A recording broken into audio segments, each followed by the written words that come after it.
السلام علیکم، hope you all are doing great. تو جیسا کہ پچھلی ویڈیو میں ہم نے نیو کلاسیکل دور میں دیکھا کہ رولز، لاجک اور ریزن کی پوری دنیا میں حکومت تھی، لیکن 1798 میں آتے آتے سوسائٹی میں ایک ابال آ رہا تھا، دا رومانٹک پیریڈ۔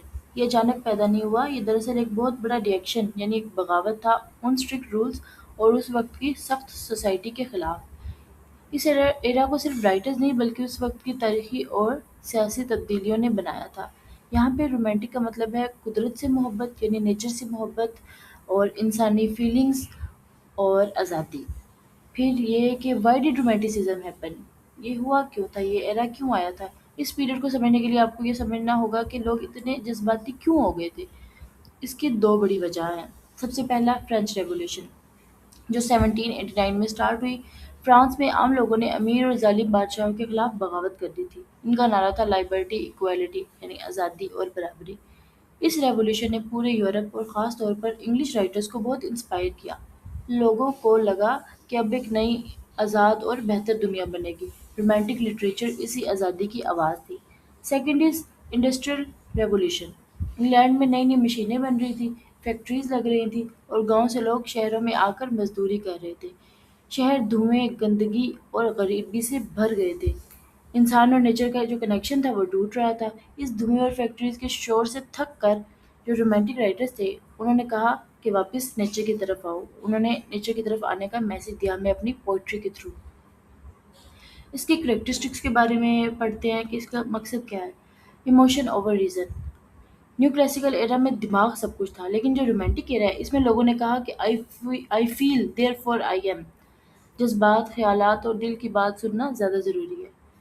پھر ریٹرن ٹو نیچر، فیکٹریز اور شہروں کے خلاف انہوں نے پہاڑوں، درختوں اور جھیلوں میں سکون ڈھونڈا۔ ان کے مطابق نیچر ایک ٹیچر اور ایک ہیلنگ پاور تھی جس میں خدا کی جھلک دکھتی ہے اور جس کو ہم کہتے ہیں پینتھیزم۔ پھر focus on the common man. پہلے کی پوئٹری جو تھی اس میں صرف کنگز، کوئنز اور امیر لوگوں کے لیے ہوتی تھی، ان پر ہی لکھا جاتا تھا، لیکن رومانٹکس نے عام انسان، کسان، بچوں اور حتیٰ کہ جانوروں پر بھی پوئٹری لکھی۔ انڈیویجولزم اس ایرا کا سب سے مین پوائنٹ یعنی اپنی پہچان۔ سوسائٹی اور رول سے زیادہ اس وقت کے انسان اپنے آزاد وجود، اپنی خوشی اور اپنی آزادی کے بارے میں سوچنے لگے۔ پھر ہاؤ دا رائٹنگ چینج، جب سوچ بدلی تو ظاہر سی بات ہے لکھنے کا انداز بھی بدلا۔ اس دور کو 1798 میں ایک کتاب کے آنے سے آفیشلی شروع ہوا مانا جاتا ہے۔ وہ کتاب تھی lyrical ballads by William Wordsworth اور کولرج، ان دونوں نے مل کر لکھی تھی۔ پھر poetry as a supreme art, اس دور میں پوئٹری سب سے بڑا میڈیم بن گئی تھی۔ ایسے اور ناول کی جگہ لانگ پوئمز نے لے لی تھی، جس میں کیا تھا کہ ہر شاعر اپنا ایک پرسنل میسج دے رہا تھا۔ پھر اس ایرا میں دو طرح کے شاعر آتے ہیں، younger generation, older generation and younger generation. Older generation میں آتے ہیں ورڈزورتھ اور کولرج وغیرہ، اور ینگر میں آتے ہیں جان کیٹس، میری شیلی اینڈ بیرن۔ ینگر جنریشن اس لیے کہا گیا کیونکہ ان کی موت جلدی ہو گئی تھی، یعنی ینگ ایج میں ہی یہ لوگ مر گئے تھے، اس لیے ینگ پوئٹس ہیں۔ پھر اس ایرا میں گوتھک ناول کا بھی برتھ ہوا، یعنی کہ انسان کے دماغ کی ڈارک سائڈ، ڈر اور پوری سرار چیزیں یعنی سپر نیچرل ایلیمنٹس جو ہوتے ہیں ان پر لکھنے کا ٹرینڈ شروع ہوا۔ میری شیلی نے سٹارٹ کیا، انہوں نے سب سے پہلے ناول لکھا تھا فرینکنسٹائن، جو کہ دنیا کا پہلا گوتھک ناول مانا جاتا ہے۔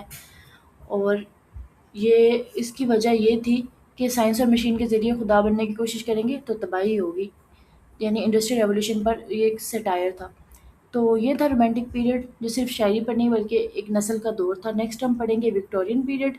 تو اگر آپ کو بیک گراؤنڈ اور کانٹیکسٹ کی سمجھ آئی ہو تو ویڈیو لائک کریں، چینل کو سبسکرائب کریں۔ See you in the next video. Thanks for watching. اللہ حافظ۔